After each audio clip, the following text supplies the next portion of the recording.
Soy un pequeño milagro, una página en blanco, un camino sin explorar. Quiero ser el futuro del mundo, pero también soy presente. Soy ahora y mañana. Soy uno solo y todos a la vez.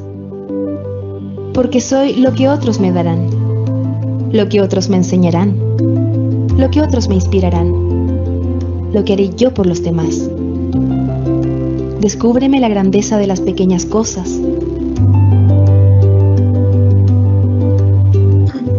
Revélame todos los colores, diferentes paisajes, realidades. Enséñame a respetarlas, a valorarlas y a celebrarlas. Acompáñame, dame las palabras, ajústame las alas, pon motor a mi barca. Muéstrame que los límites se pueden traspasar. Invítame a no acomodarme, a anticiparme y a no tener miedo a transformar el mundo. Quiero ser mano que acoge, que cuida, que arropa, que acaricia, que mueve, que guía. Quiero empeñarme a llegar más lejos, a subir más alto, en volar más libre y en pisar más firme. Crecer a ritmo constante o inconstante, pero crecer, siempre crecer. Y es que algún día seré yo quien espere y guíe a los que vendrán tras de mí, porque soy aprendizaje continuo, porque soy movimiento infinito.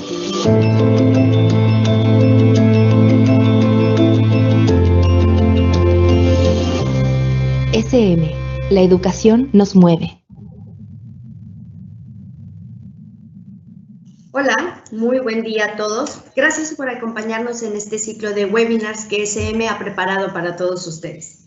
El día de hoy estaremos hablando sobre cómo desarrollar las emociones en tus alumnos, con nuestro ponente José Luis Anguiano.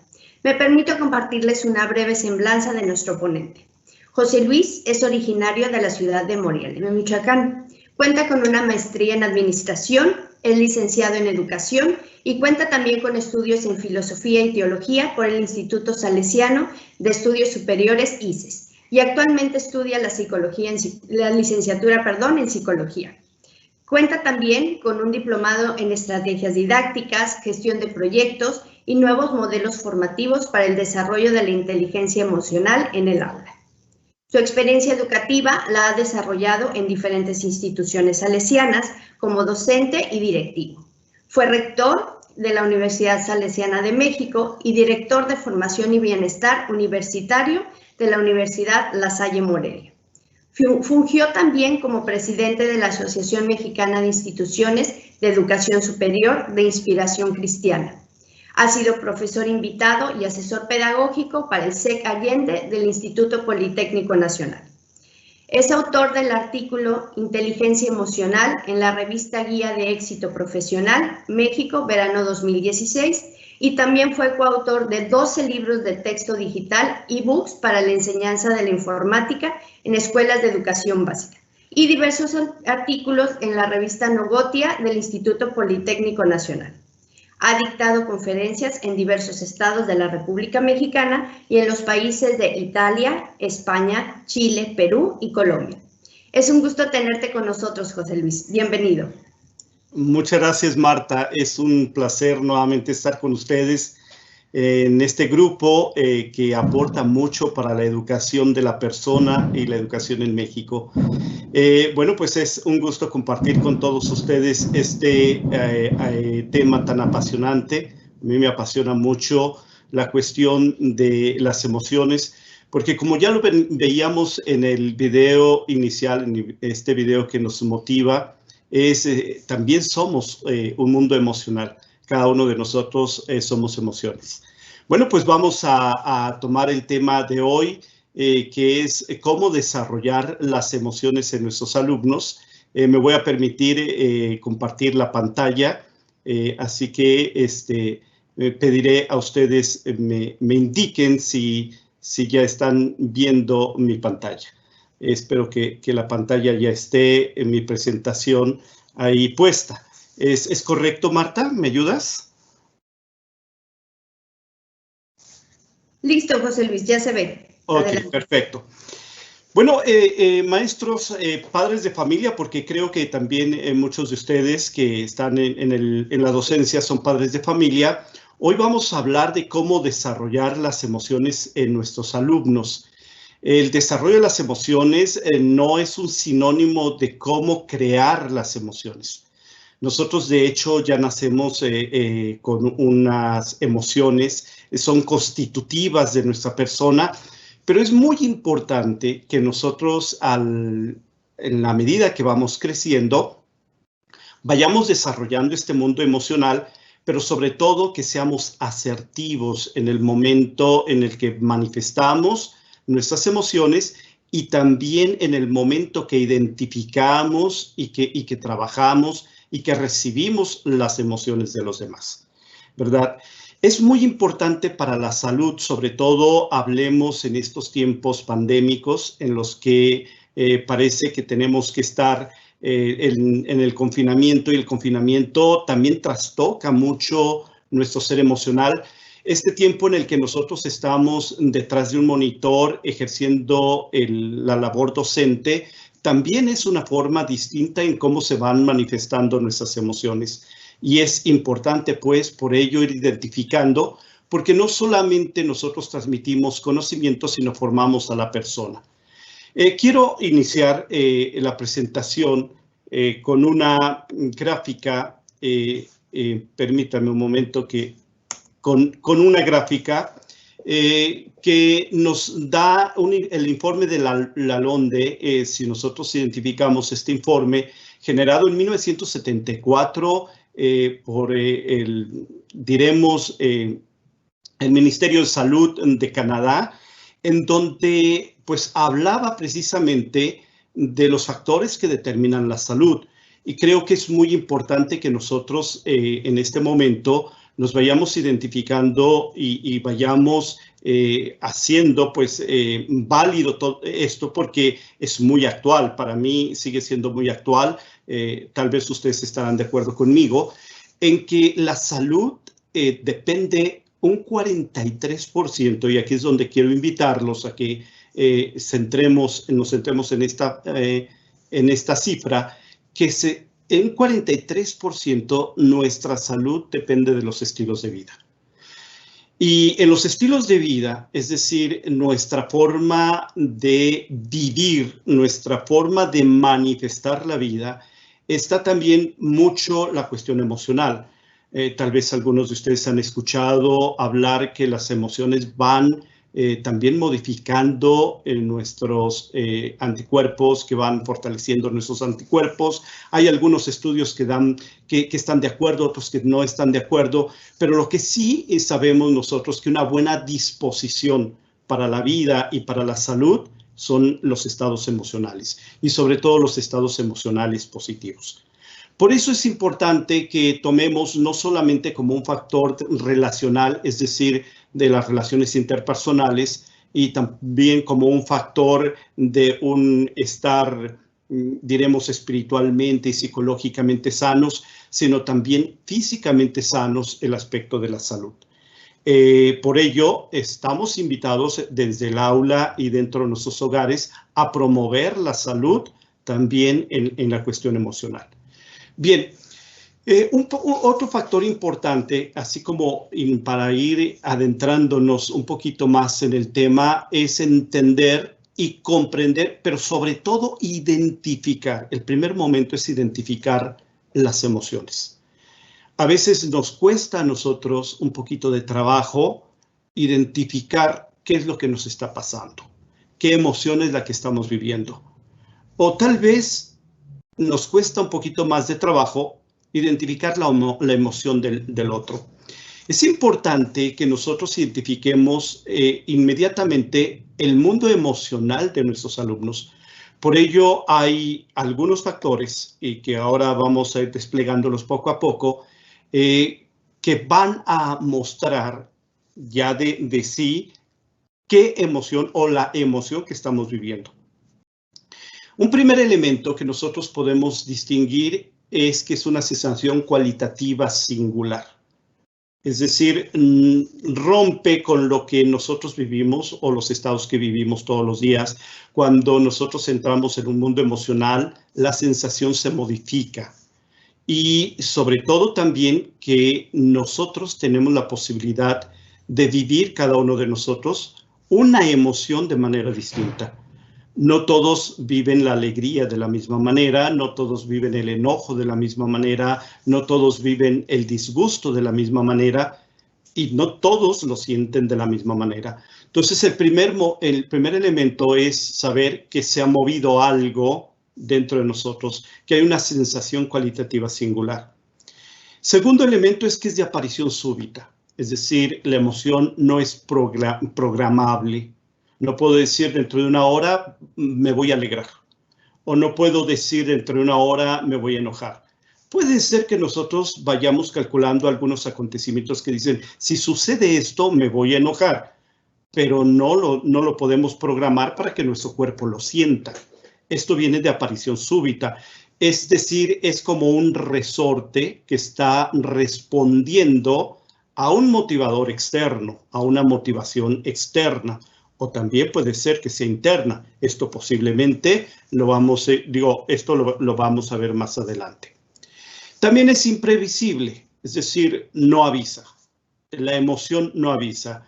Va poco a poco, tal vez preparándose, pero aparece de manera súbita. Otro elemento es que es de corta duración. Una emoción no dura mucho tiempo. Yo aquí suelo poner un ejemplo a mis alumnos, a algunos padres de familia, de decir, bueno, si yo voy al estadio de fútbol, estoy emocionado en el estadio por estar presente en un partido de fútbol, pero el momento que viene el gol de mi equipo favorito, es un momento de alegría, de desbordamiento, pero ese desbordamiento no dura ni siquiera todo el partido. Es decir, después el estadio se calma y sigue el mismo movimiento. Es decir, como que son esos puntos, pero las emociones tienden a tener un acto de duración medible. Que esto es lo que nosotros nos van a distinguir de los sentimientos, porque los sentimientos pueden ser duraderos. Los sentimientos sí son de larga duración. También los sentimientos pueden ir aumentándose, es decir, van apareciendo con el tiempo, se van fomentando, se van construyendo. La emoción no. El quinto elemento, que es un elemento que ahí, como ustedes lo ven en la gráfica, lo he puesto de un color distinto, porque es importante este elemento, es donde voy a centrar prácticamente casi toda mi exposición, es los estados cognitivos. Una emoción viene desencadenada, sobre todo le da mucha fuerza los estados cognitivos. ¿A qué me refiero a esto? Me refiero a los pensamientos, las ideas que pueden venir, las imágenes que pueden venir en nuestro cerebro, pero sobre todo las creencias. Ya abundaré un poquito más de esto. Y el sexto punto es que producen o inducen a cambios fisiológicos.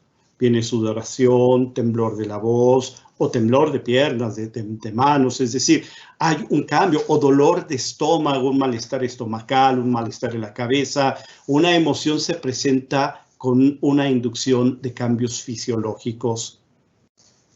La emoción, en el séptimo punto, nos induce a hacer acciones determinadas, ya sea me salgo, grito, brinco, aplaudo, etc.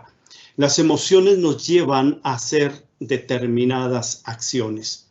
Y por último, una emoción al final viene acompañada de una valencia, es decir, causa un placer o un displacer.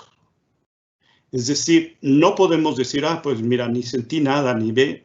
El mundo emocional tiende a ser placentero o a tener un displacer las personas. Es importante que nosotros vayamos identificando en la fenomenología de la emoción estos rasgos que se que se van presentando y que algunos de ellos, la mayoría de ellos, son directamente observables. ¿Por qué nos sirve saber esto? Porque nosotros a simple vista podemos empezar a entender que alguien con el que estamos interactuando, y en este caso nuestros alumnos, está viviendo una emoción singular. Y entonces es ahí donde nosotros podemos poner atención y podemos comenzar a ayudarle al desarrollo de esa emoción para que esa emoción tenga pues un manejo adecuado, ¿verdad? Bien, yo quiero comenzar y Marta, si me puedes ayudar con esto, quiero preguntarles a ustedes y que ustedes me ayuden contestando a través del chat que tienen ahí. ¿Qué ven en esta imagen? Si la imagen les es familiar. Vamos a ver, observémosla. Y quien tenga una respuesta a ello, por favor, manifiéstenla a través del chat. Marta me ayudará a ser portavoz de ustedes, ¿verdad? ¿Qué están viendo? ¿Ya tenemos alguna respuesta? Todavía no nos llega ninguna respuesta, José Luis. Me imagino que están pensando y tratando de descifrar qué es esta imagen. Claro. Es importante, con este ejercicio quiero yo ir como adentrándome a esta parte cognitiva, la parte que el cerebro empieza a trabajar, de qué manera trabaja el cerebro, y de esta misma manera para ir llevando a lo que es la construcción de la emoción, el trabajo de la emoción y sobre todo también a tratar de reparar una emoción, ¿verdad? Entonces, vamos a ver si ya tenemos alguna respuesta. Ya tenemos algunas respuestas. Nos comenta Mónica que es un paisaje. Anónimo nos comenta que es un jinete cabalgando en un bosque. Jackie nos comenta que es un bosque. Alguien ve una abeja. La imagen no es familiar para mí. Alguien más comenta que ve un conejo. Ok, muchas gracias, Marta. Nos vamos a quedarnos con estas respuestas y quisiera que nuevamente la observen bien y este es un negativo, por supuesto, es un negativo de una fotografía. Ahora voy a poner la fotografía para que la observemos. Ahora todos estamos viendo a qué se trata. Por ahí dijeron, veo una abeja, efectivamente es una abeja. Pero todos los demás pudimos ver diferentes cosas porque no estábamos familiarizados o no estamos familiarizados con la imagen. Es decir, nuestro cerebro no está familiarizado. Ahora quiero preguntarles qué es lo que ven en la siguiente imagen. No importa que hayamos participado, ¿me quieren escribir qué ven en la imagen? ¿Ya es un poquito más familiar para ustedes? Los que veían un jinete, un conejo, un bosque, ¿qué están viendo ahora? Marta, ¿tenemos respuestas? Sí, José Luis, ya todo el mundo coincide que ve ahora sí la abeja en esta imagen que estás proyectando. Muchas gracias. ¿Qué es lo que ha pasado por aquellos que veían un jinete, un conejo? ¿Qué es lo que ha pasado con los que veían un bosque? Bueno, aquí es que usando nuestros conceptos, el cerebro agrupa algunas cosas y separa otras. Ahora nosotros, como vimos ya el positivo de esta imagen, la próxima vez que volvamos a ver esta figura, por supuesto que no nos costará trabajo ver una abeja. El cerebro ha agrupado todas estas imágenes, la experiencia visual que nosotros hemos tenido, la ha agrupado y le ha dado un nombre. Nosotros inducimos, es decir, en este caso, cuando yo puse el positivo, les induje a ustedes para ver lo que realmente era. Esto mismo sucede con las emociones. A veces nosotros llamamos de una manera equivocada a una emoción que estamos viviendo o nosotros queremos ponerle un nombre que a lo mejor no es el nombre correcto que identifique lo que estamos viviendo. Es ahí donde nosotros tenemos que empezar a educar en nuestras emociones, a decir qué es lo que estamos sintiendo, qué es lo que estamos viviendo, la descripción de lo que está pasando en nosotros, para que de manera correcta podamos ponerle el nombre. A veces nosotros le llamamos a todo alegría y a todo le llamamos enojo.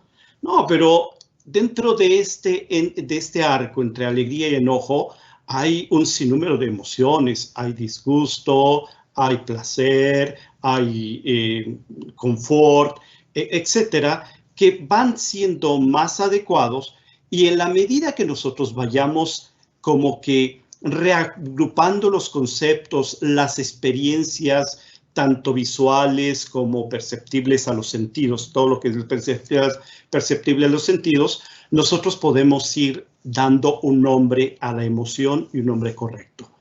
¿Por qué es importante dar un nombre correcto a la emoción? Porque entonces vamos a tener la posibilidad de trabajar la emoción, tanto de fomentarla o como desaparecerla, de acuerdo a la valencia que tenga la emoción. Pero si no la identificamos nosotros, la emoción seguirá repitiéndose sin saber qué hacemos. Bien, vamos con un segundo ejercicio que va por ahí, por esta parte del trabajo del cerebro, cómo el cerebro va trabajando con nuestro mundo emocional. Yo quisiera preguntarles ahora, Marta, si me ayudas, ¿qué es lo que están viendo ustedes en esta imagen? Y si ven algo, bueno, quisiera que me digan qué sabor creen que tiene. Tal vez podrían decir, bueno, pues esto es lo más sencillo, o ya por ahí me están conduciendo para decir si es un sabor, es algo que se come, y bueno, de acuerdo a la experiencia que nosotros tenemos, a esta imagen le podemos llamar de algún nombre y también podemos identificar que es algo. Marta, ¿tenemos ya respuestas? Sí, José Luis, tenemos respuestas. Comentan que es un rico helado, bolas de helado, nieve de fresa, helado de fresa. Helado de fresa, coinciden muchos con que es helado de fresa, una copa de helado de fresa. La mayoría comenta que es helado de fresa. Muchas gracias, muchas gracias.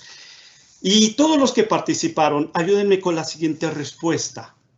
¿Qué pasaría si yo les dijera que no tiene sabor de fresa, que no es helado y que sabe a pescado? ¿Qué pasaría? Denme su respuesta.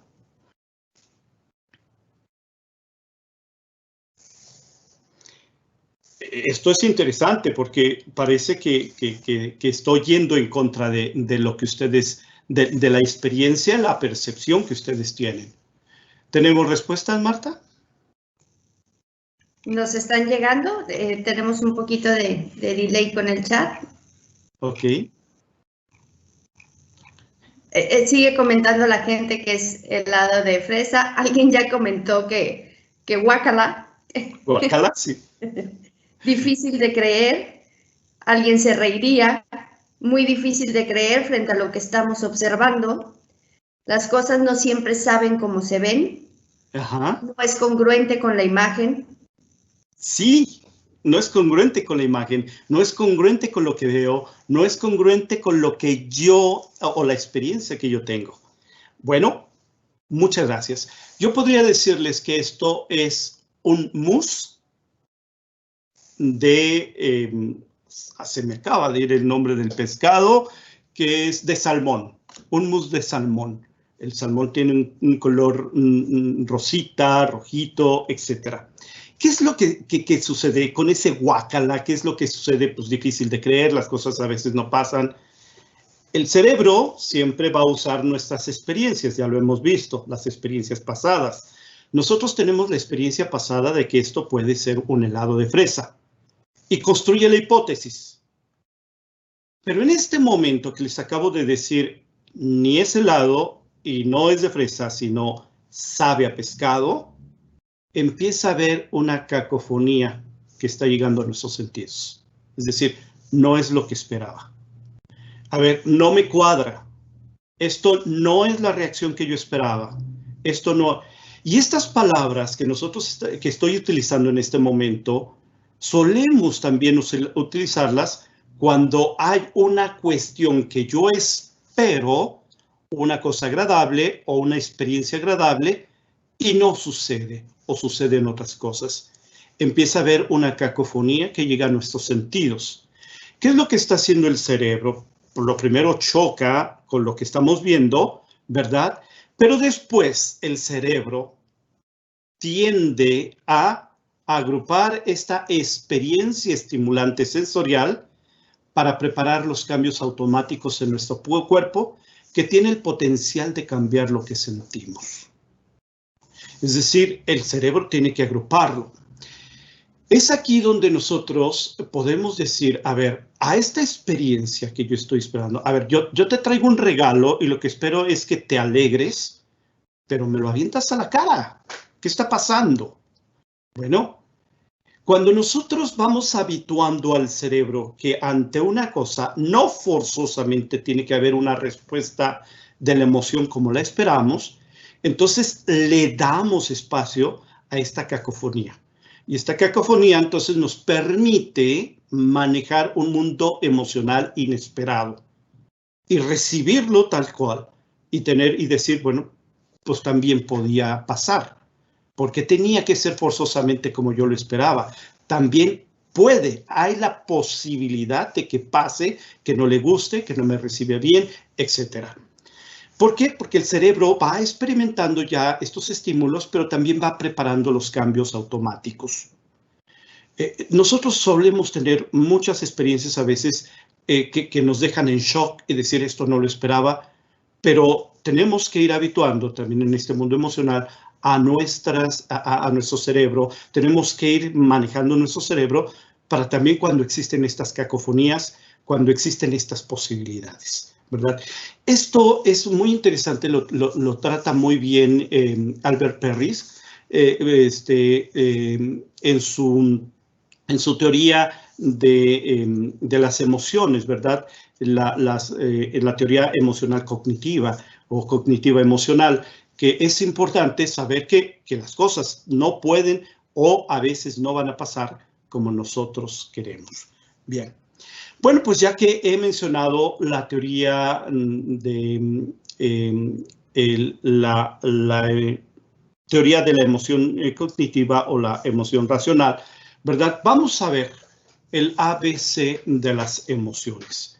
¿Verdad? ¿Cómo es que surge ya en la práctica este mundo emocional, cómo del cerebro pasa a una acción y a una sensación del cuerpo?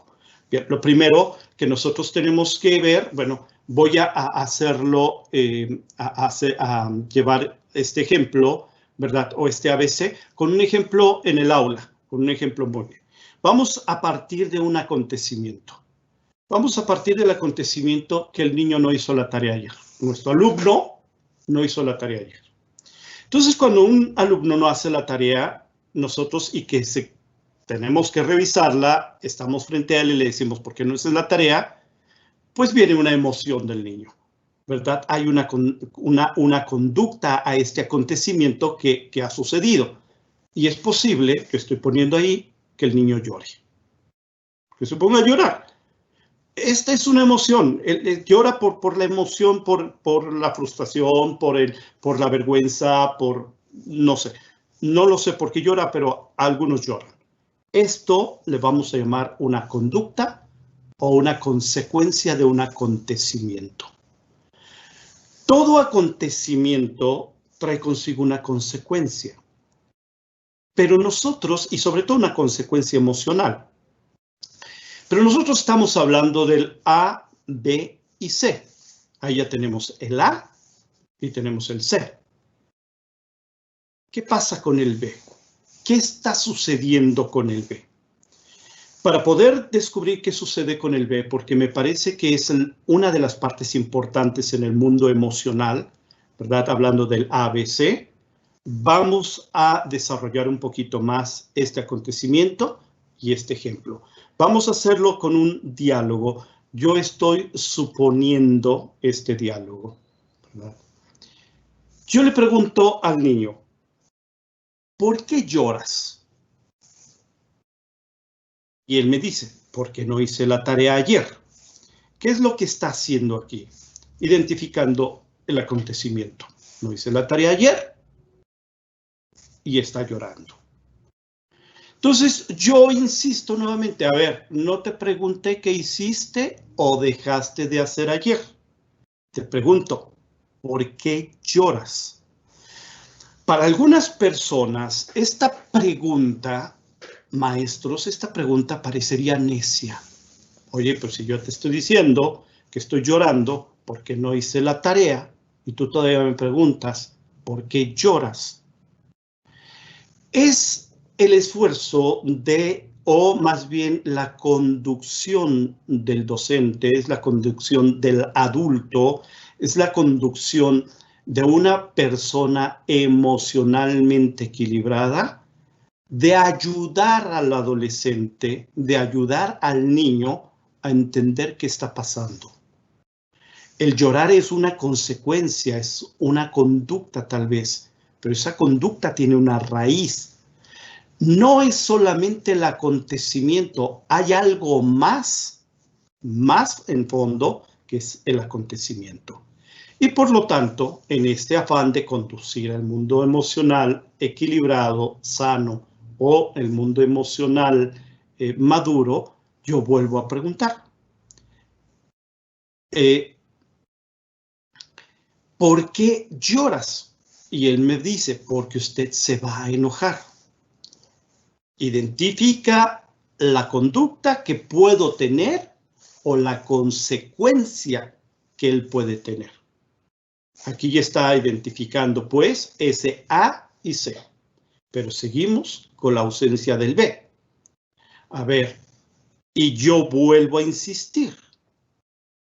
No te pregunté qué dejaste de hacer ayer, ni qué voy a hacer yo, sino por qué lloras. ¿Qué hay detrás del llanto? ¿No es mi enojo? ¿No es tu flojera? ¿Qué hay detrás del llanto?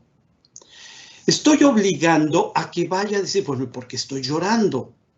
O tal vez cualquier acción que ustedes puedan poner, o porque tengo pena, o porque, vamos, ¿qué hay detrás de eso?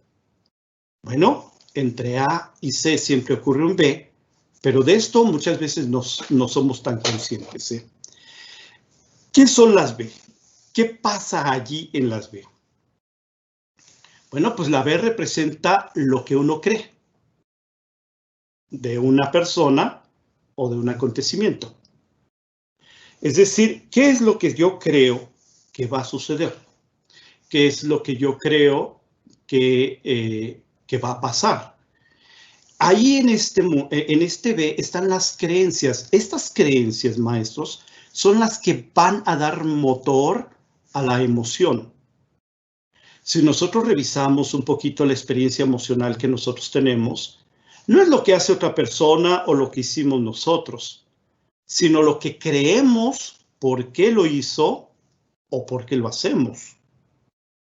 Y lo damos por supuesto. Esto si lo llevamos a cabo, si lo trasladamos a los dos ejemplos que acabamos de ver, es una reacción de acuerdo a la cultura que nosotros tenemos, es de acuerdo a las experiencias que nosotros tenemos, es decir, a la construcción de cómo hemos ido viviendo los acontecimientos y solemos repetirlos. Por lo tanto, estas creencias se van a recrear en la imaginación, en los pensamientos, en la memoria, en la fantasía, en las ideas, en los juicios o en los prejuicios. Esto es lo que yo creo, por eso me muevo así. Yo creo que la víbora es un animal peligroso y mortal, y cuando veo una cerca de mí, grito, corro o me paralizo. Sin embargo, para otras personas esa creencia no es la misma y entonces cuando ven una víbora se acercan y la tocan o la toman. Es decir, son las creencias, maestros, la que llevan a fomentar esta conducta que va a desatar pues, una emoción. Las veces pueden entonces tomar formas muy diferentes. Aquí es donde nosotros tenemos que considerar que no todas las personas reaccionamos de la misma manera ante un mismo acontecimiento. Porque cada persona tenemos cogniciones diferentes. Bueno, esto es así como el ABC emocional. Siempre que nosotros tengamos una emoción displaciente, una emoción que no nos guste, una emoción, a ver, detengámonos detengámonos a pensar. ¿Por qué le estoy teniendo? ¿Por lo que hizo o por lo que creo? ¿O por mis convicciones? A veces nuestras convicciones aciertan en lo que va a pasar, pero otras veces son supuestos que solamente nos estamos nosotros haciendo un poquito difícil la propia vida. Entonces, este mundo emocional tenemos nosotros que hacer como este análisis del ABC, es decir, a ver qué pasa. Ciertamente que, como ya lo vimos, es de manera imprevista la emoción. No nos da tiempo de decir, a ver, ¿dónde está el B?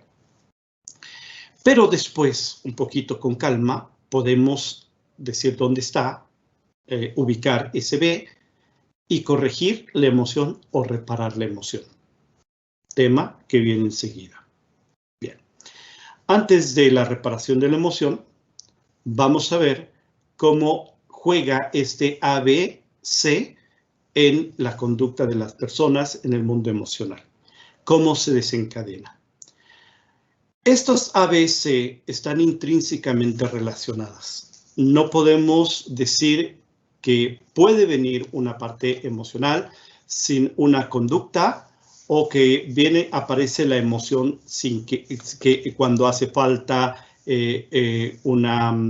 una acción, un acontecimiento, o no podemos decir, pues no pasó nada, no hay creencias en mí y no pasó nada. No, están íntimamente relacionadas.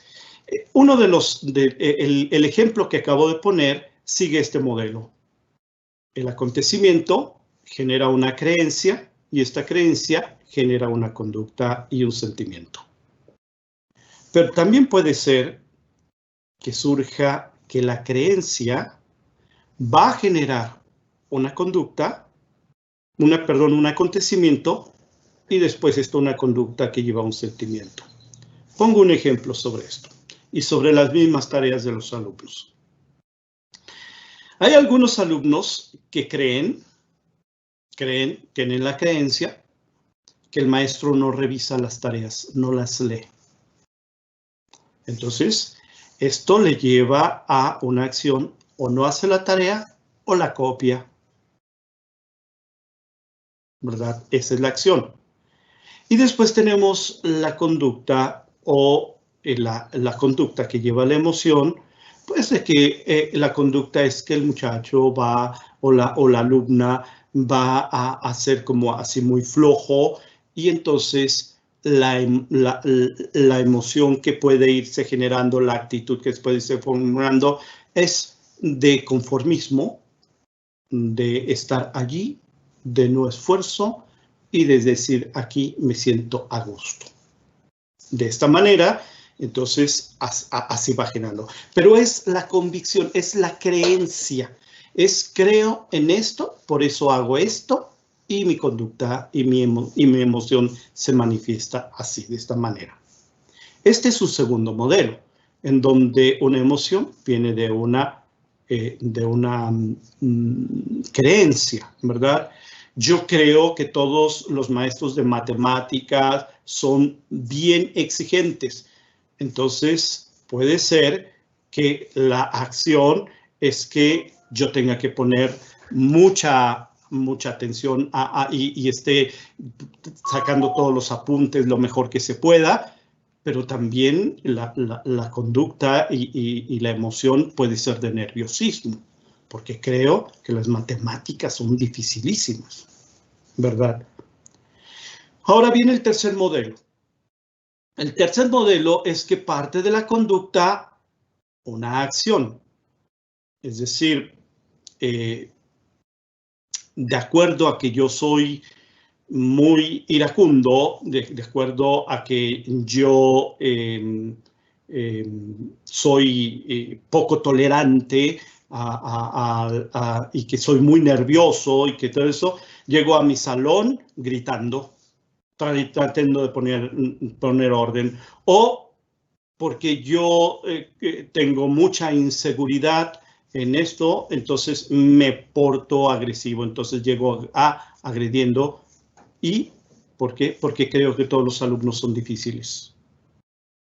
Es decir, el cómo me siento nervioso me lleva a hacer una acción porque creo que mis alumnos son difíciles.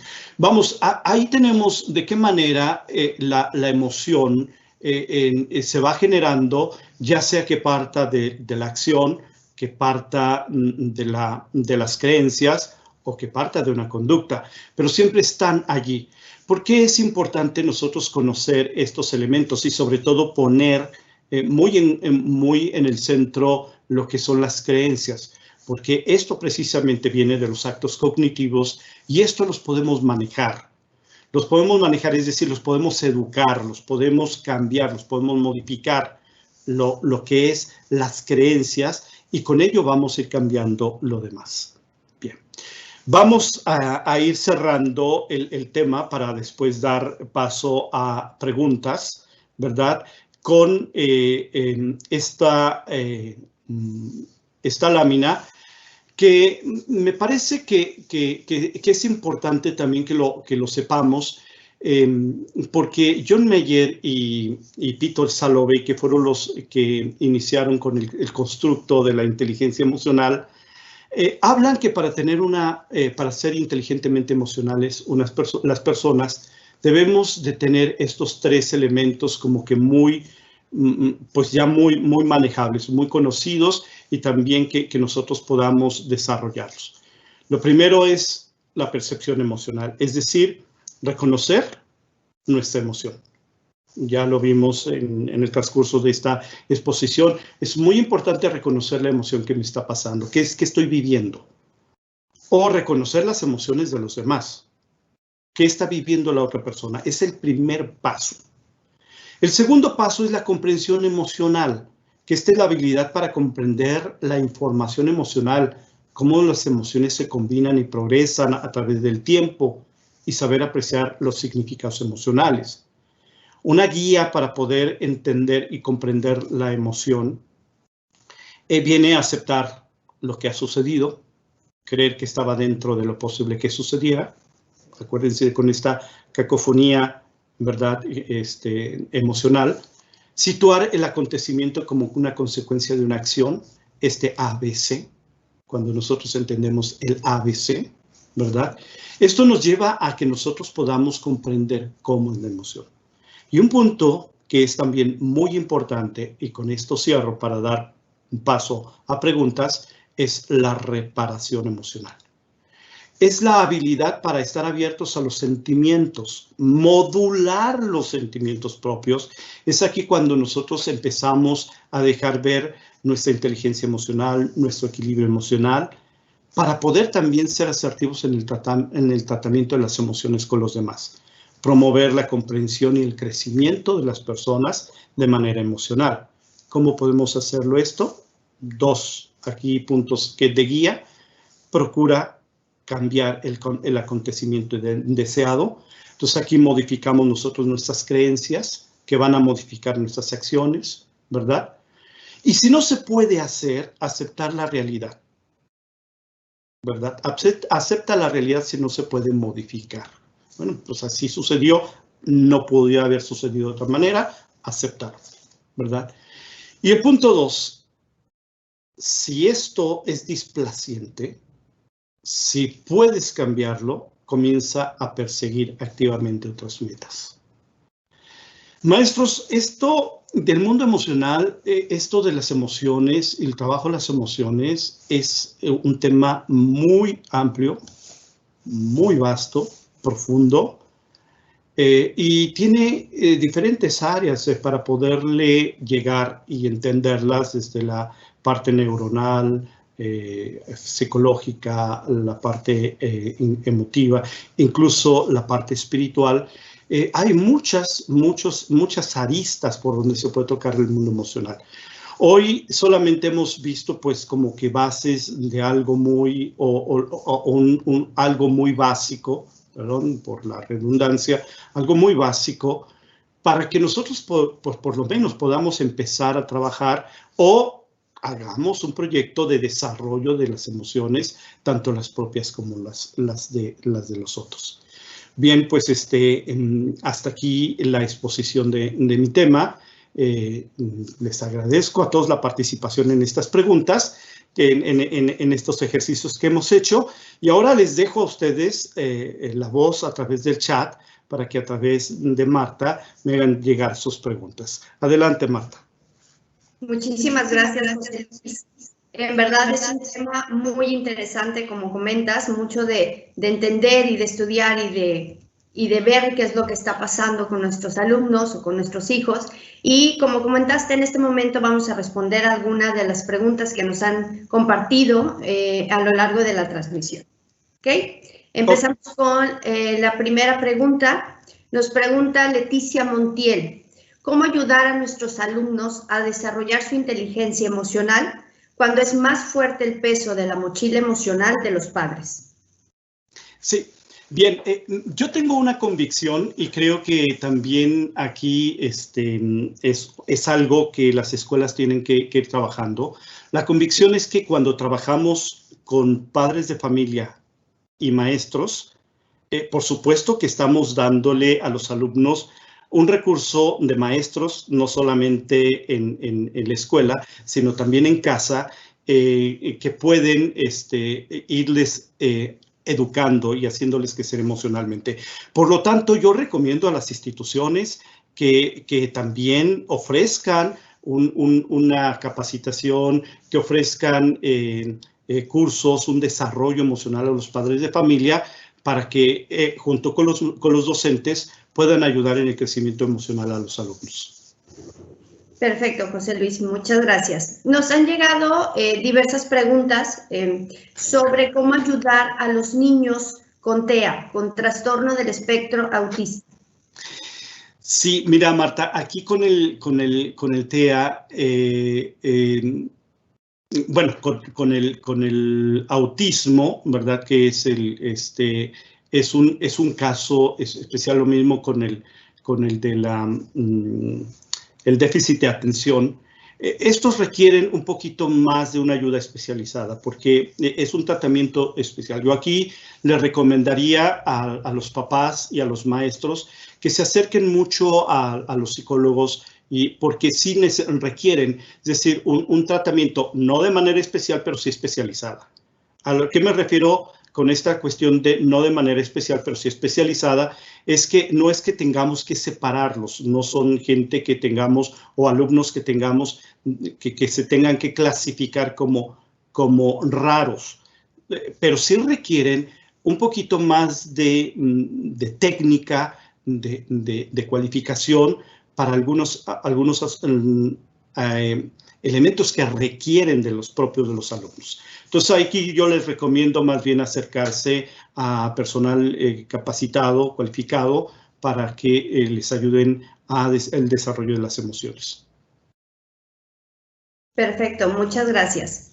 Otra pregunta es, nosotros sabemos que todos los alumnos pueden entrar al aula con emociones diferentes.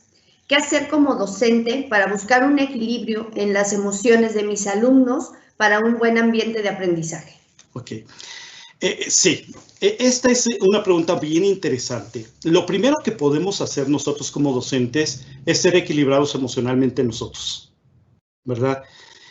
Porque ciertamente, a ver, nos ha tocado en los salones de clase que a lo mejor nuestro alumno viene de un ambiente familiar en el que la emoción es una emoción destructiva o está acostumbrado a vivir en una emoción destructiva, que hay mucha violencia intrafamiliar, que hay algunas cosas. Hay alumnos que vienen de ambientes emocionalmente sanos.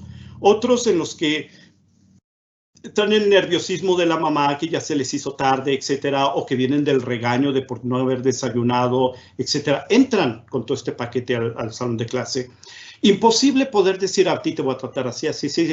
El elemento equilibrador de la emoción dentro de un salón de clase es el mismo docente. Es el elemento equilibrador.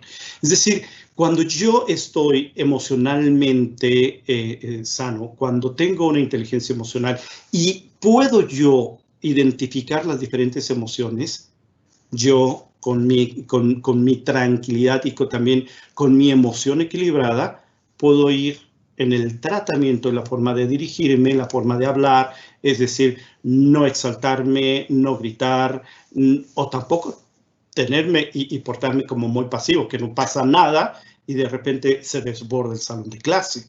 Entonces, nosotros como docentes, por eso es importante estos temas para los docentes, saber equilibrar nuestra propia emoción, porque va a ser como el elemento equilibrador dentro del salón de clase. Perfecto, muchas gracias.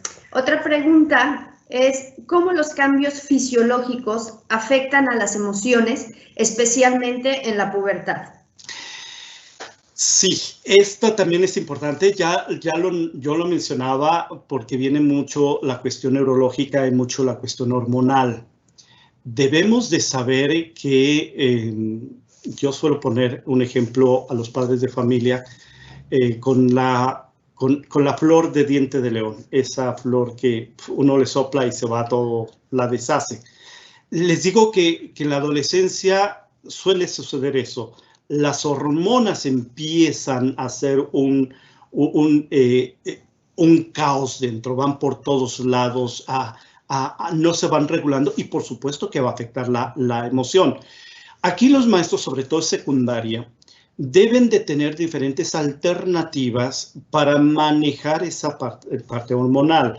Es decir, tanto actividades físicas, lúdicas, actividades también, mucho las actividades emocionales, porque la emoción va subiendo. Entonces, aquí los recursos son de todas las actividades que podamos nosotros llevarles para que el alumno identifique la emoción. Y saber que la emoción aquí sí en la adolescencia puede pasar así como si fueran verdaderamente bipolares, ¿no? Ahorita están pero eufóricos y de repente viene el bajón. Entender que eso pasa en la adolescencia. Ya pasamos nosotros por ahí, nos sentíamos incomprendidos y nunca menospreciar que lo que está pasando en un adolescente es cosa de nada. Porque solemos hacerlo mucho los adultos, decir, ay, por esa cosa estás preocupado, o por eso lloras, hombre, lloras por nada, estás haciendo... No, espérate, para él es importante darle la importancia que para él requiere sin darle mayor importancia de la que es, pero tampoco minimizarlo. Entonces, es muy importante que los maestros secundarios sepan que en la adolescencia sí va a venir así como si fueran bipolares o una situación muy eufórica. Ahí hay que tener recursos y actividades para ello. Muy bien, muchas gracias. Nos han llegado varias preguntas desarrolladas de diferente manera, pero en todas nos piden que si les puedes compartir estrategias para favorecer la plenitud, el bienestar sano de las emociones de los alumnos y más ahora con esta modalidad de educación a distancia. Ok, sí. Mira, gracias. Yo creo en una estrategia que no solamente es para los alumnos, sino también para nosotros adultos, es la respiración. Una respiración. Eso de cuenta hasta 10, 1, 2, 3, 4, es un ejercicio que parece que se relativizó, pero el ejercicio de una respiración, de ir regulando la respiración, es un ejercicio que nos va a oxigenar el cerebro y por supuesto que al oxigenar el cerebro también todas las, vamos a hablar en cuanto a los neurotransmisores se van a equilibrar y estos neurotransmisores que también tienen una buena función en la parte neuronal y hormonal de las personas. Entonces la respiración es una forma muy sencilla. Entonces a tus alumnos cuando los veas que empiezas a pedirles que vayan respirando, que sigan, hazles un ejercicio, así como también, a ver, respira profundo, suelta tu respiración, respira profundo. Esta es una buena técnica. Otra técnica importante es escribir. A lo mejor dentro del salón de clase o detrás de la pantalla nosotros estamos muy atentos y muy empeñados a dar la clase, pero los tenemos todos distraídos. Entonces, a ver, haz un espacio de 5 minutos y llévalos a escribir. Que escriban lo que sienten, lo que ven, lo que están percibiendo, que inventen algo, que escriban un personaje, porque es también la forma de sacar y de traer las emociones, ¿no? Y otra actividad es pues un juego de palabras, es decir, o cualquier juego que nosotros podamos tener dentro del aula o en este caso dentro de lo que es detrás de la pantalla. Entonces, siempre cuando nosotros veamos un desajuste emocional, es importante, sobre todo, centrarlos en ellos, en su interior, y eso va a ayudarles un poquito a identificarse y también a trabajar su emoción. Muy bien, muchas gracias. Nos piden si les puedes recomendar algunos autores o textos para ahondar en el tema y si nos puedes decir quién es el autor del modelo ABC. Ah, sí. Mira,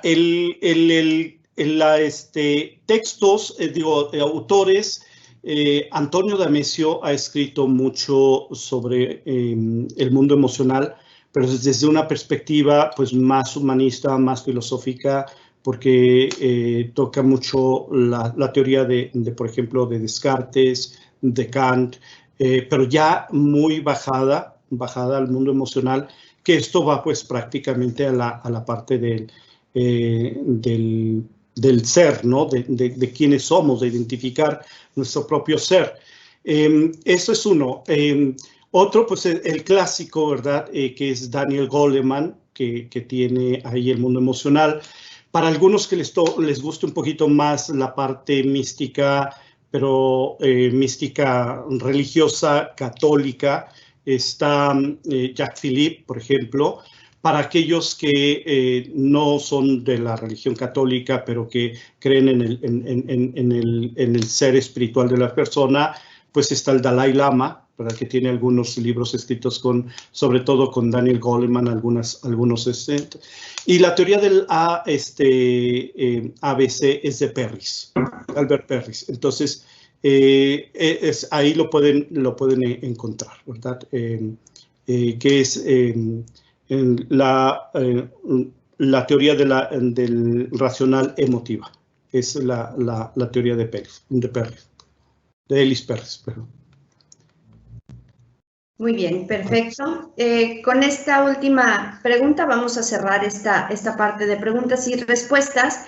Y nos dicen cómo ayudar a los alumnos que están viviendo situaciones en casa con la pérdida de familiares cercanos por la pandemia y algunos casos contagiados.